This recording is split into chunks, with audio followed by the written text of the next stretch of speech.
জানুয়ারি 2026, আর এটা ডে 2 আমার মিনি ব্লগের। মিনি ব্লগ বলা চলে না, আমি তোমাদের সাথে শুধু কথা বলি। ব্লগিং ব্যাপারটা অনেক ব্রড জিনিস, যেটা আমি এখনো অতটা আত্মস্থত হয়ে পারিনি। তো আজকে ভাবছিলাম কি নিয়ে ভিডিও করবো। সকাল থেকে উঠে আমি ভাবছি কি বলা যায়।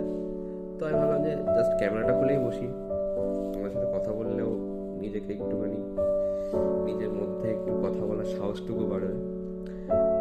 তোমরা হয়তো লক্ষ্য করছো যে আমি ডিরেক্ট ক্যামেরায় তাকিয়ে কথা বলতে পারি না,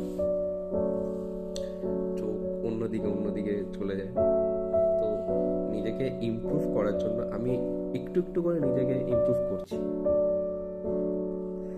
তো আজকে প্রচণ্ড ঠান্ডা বাইরে, তো আজকে সূর্য ওঠেনি, এত কুয়াশা, প্রচণ্ড ঠান্ডা লাগছে।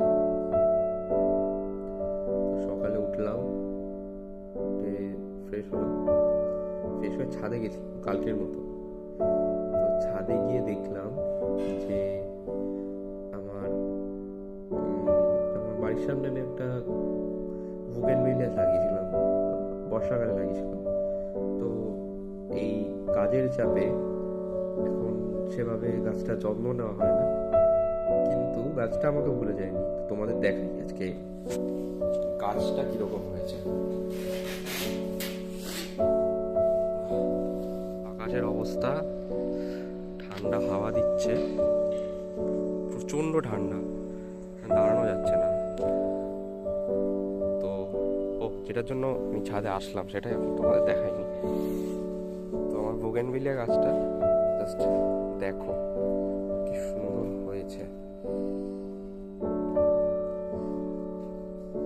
দেখেছো কি সুন্দর হয়েছে গাছটা। তো ঠিক এই বুগেনভিলিয়া গাছের মতোই আমি ভাবলাম যে কিছু কিছু সম্পর্কে তুমি যতই এফার্ট দাও, যতই তুমি এফার্ট দিয়ে কথা বলার চেষ্টা করো, সেটা যদি থাকার নাই হয় তাহলে সে ঠিকই চলে যাবে।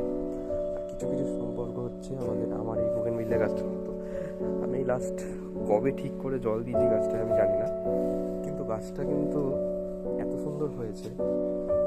তেমনি আমারও কিছু সম্পর্ক আছে যাদেরকে আমি অত ভ্যালু দিতাম না আগে। 2025 বলো, 2024 বলো, 2023 বলো, যাদেরকে আমি এত দিতাম না, তারা এখন আমার সঙ্গে রয়েছে। কিন্তু যাদেরকে আমি অনেক প্রায়োরিটি দিয়েছি সেই সময়গুলোতে, তারা আমার সাথে নেই, তারা আমার সঙ্গে অনেক বিট্রে করেছে। তো থ্যাংক ইউ সবাই, একটু পাশে থেকো, আর নতুন নতুন ব্লগ দেবো, নিজের মনের কথাটুকু বলতে পারবো অ্যাটলিস্ট তোমাদের সাথে। Thank you.